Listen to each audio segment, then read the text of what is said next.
जय हिंद दोस्तों। अभी हाल ही में यूरोपियन स्पेस एजेंसी ने 5 दिसंबर 2024 को अपने सैटेलाइट पूर्वा 3 को लॉन्च करने के लिए यानी उसे अंतरिक्ष में स्थापित करने के लिए एक बार फिर से भारतीय स्पेस एजेंसी इसरो की सहायता लिया है। यूरोपीय स्पेस एजेंसी जो है यह यूरोपीय देशों का एक सम्मिलित स्पेस सेंटर है। यह सेंटर किस वजह से अपने सैटेलाइट को भारतीय स्पेस एजेंसी की मदद से लॉन्च करने लगा है, जबकि एक ऐसा भी समय था जब हमारे पास कोई भी लॉन्च पैड नहीं हुआ करता था। उस समय हमारे वैज्ञानिकों ने अपने प्रथम रॉकेट नाइट अपाचे को साइकिल और बैलगाड़ी से ढोकर केरल के तिरुवनंतपुरम के समीप थाम्बे नामक स्थान से नारियल के पेड़ से बांटकर लॉन्च किया था। तत्समय पूरी दुनिया हमारी मजाक उड़ा रही थी, परंतु आज वही भारत है और उसी भारत की जो स्पेस एजेंसी इसरो है, इसके कामयाबियों की डंका पूरे विश्व में बज रहा है और हमारे मजाक उड़ाने वाले हमारे ही स्पेस सेंटर की मदद से अपने सैटेलाइट को लॉन्च करने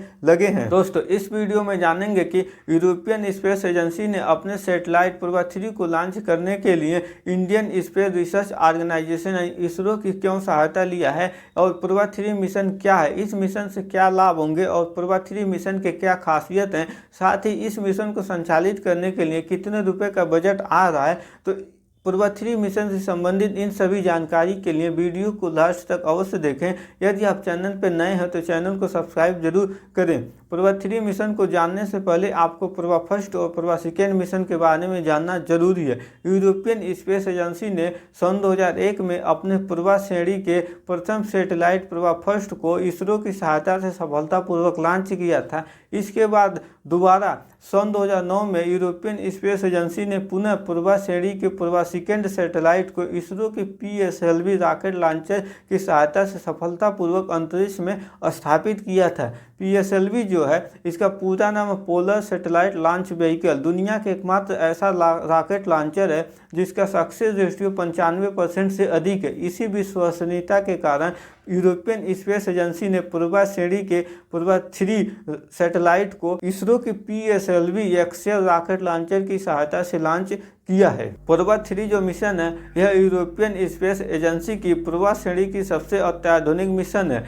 यह एक इन ऑर्बिट मिशन है। इसरो ने पूर्वा 3 सैटेलाइट को श्री हरिकोटा स्थित सतीश धवन स्पेस सेंटर से PSLV एक्सेल रॉकेट लॉन्चर की सहायता से सफलतापूर्वक लॉन्च करके एक बार पुनः इतिहास रच दिया। यह रॉकेट 26 मिनट में इस सैटेलाइट को पृथ्वी की 600 × 60,530 किलोमीटर वाली कक्षा में स्थापित करेगा। इस मिशन को इसरो की वाणिज्यिक शाखा न्यू स्पेस इंडिया लिमिटेड ने अंजाम दिया है। पूर्वा 3 मिशन है क्या? यह यूरोपीय देशों का एक सम्मिलित पार्टनरशिप प्रोजेक्ट पूर्वा 3 मिशन है। इन देशों के समूह में पोलैंड, बेल्जियम, स्पेन, स्विट्जरलैंड शामिल हैं। जो यह मिशन 2 वर्षों तक चलेगा। पूर्वा 3 मिशन के कुछ खास बातें। पूर्वा 3 जो मिशन है इसकी खास बात यह है कि यह दुनिया का पहला एक प्रिसिशन फॉर्मेशन फ्लाइट सैटेलाइट है, यानी यहाँ एक नहीं 2 सैटेलाइट एक साथ लॉन्च किए जाएंगे। लॉन्च करने के बाद यह दोनों सैटेलाइट आपस में अलग हो जाएंगे। अलग होने के बाद इन्हें एक सीधी रेखा में पोजीशन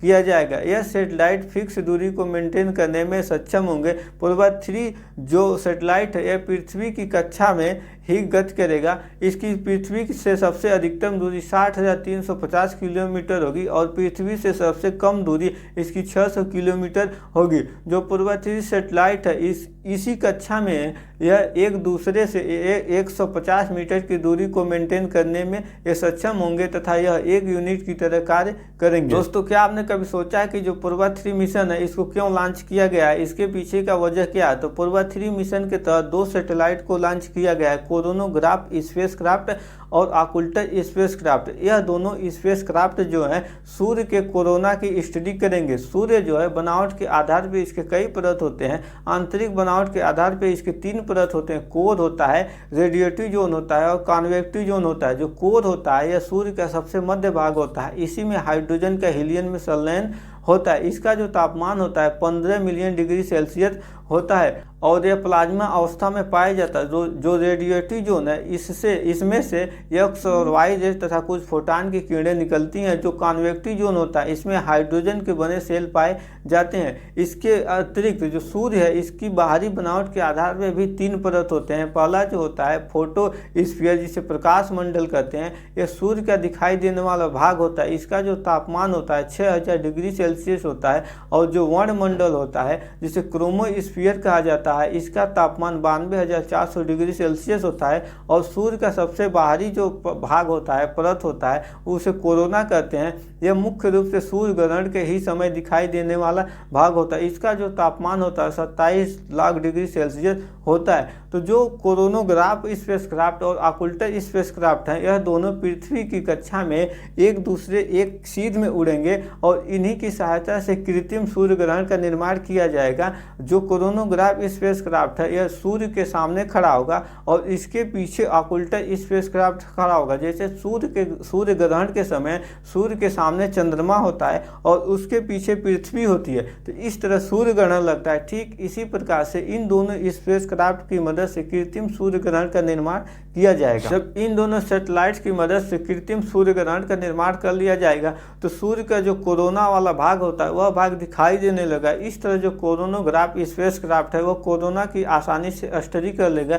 इसके अलावा जो सोलर हवाएं हैं तथा सोलर मास इजेक्शन का भी यह स्पेसक्राफ्ट आसानी से स्टडी करेगा। इस मिशन के तहत वैज्ञानिक यह पता लगाना चाहते हैं कि अंतरिक्ष में मौसम क्या होता है, कैसे होता है और यह कैसे मौसम चेंज होता है तथा इस मौसम चेंज होने के पीछे सूर्य की क्या गतिशीलता है और इससे हमारे पृथ्वी पर क्या असर पड़ता है। इस मिशन को संचालित करने के लिए यूरोपियन स्पेस एजेंसी ने $200 मिलियन यूरो खर्च किए। यानी भारतीय करेंसी में बात करें तो 17 अरब 85 करोड़ 76 लाख रुपए होंगे।